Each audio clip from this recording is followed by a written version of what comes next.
Start. Section 60 of the original Act has been amended, which has given greater concessions to the judgment debtor from arrest and from attachment of his salary that will relieve some hardships. The Law Commission in its two reports have recommended the deletion of this section.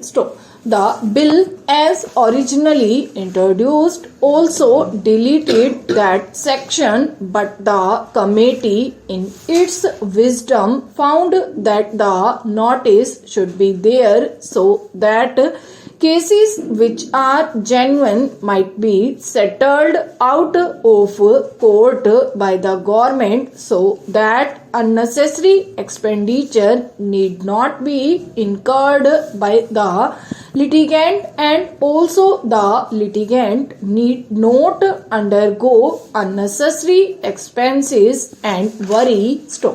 But this section which is being restored should not be understood in favor of the government, but the government should deem it a duty to see that whenever a notice under section 80 is received, it should examine the claim of the aggrieved citizen and see that it is settled if it is genuine, so that litigation could be avoided.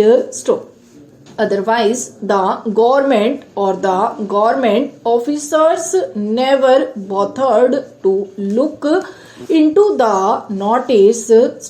The litigant is at a loss and he has to go to the court. The purpose was not being served. Now, I hope with this amendment, the litigant will not be driven to the court to file a suit. In cases, of course, where the government feel that the claim is genuine, it could be settled and avoid the litigant from going to the court. About section 100, which speaks of second appeals, they have introduced the words substantial question of law. The wording earlier was on a question of law, a second appeal lie. That is the wording under the existing section 100 of Civil Procedure Code. But they have now put the words on a substantial question of law. A substantial question of law should be involved for a second appeal.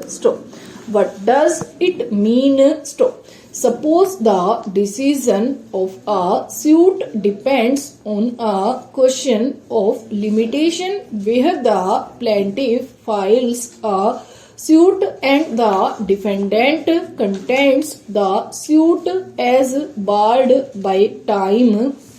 Is it a substantial question of law, or is it only a technical question of law? If the latter is upheld, the appeal fails.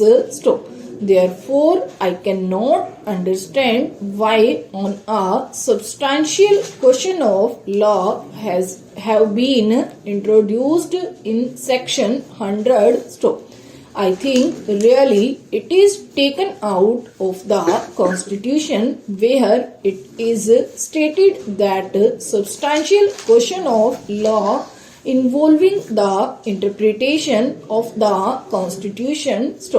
I believe that any question of law which has the effect of deciding the result of the case should be considered as a substantial question of law.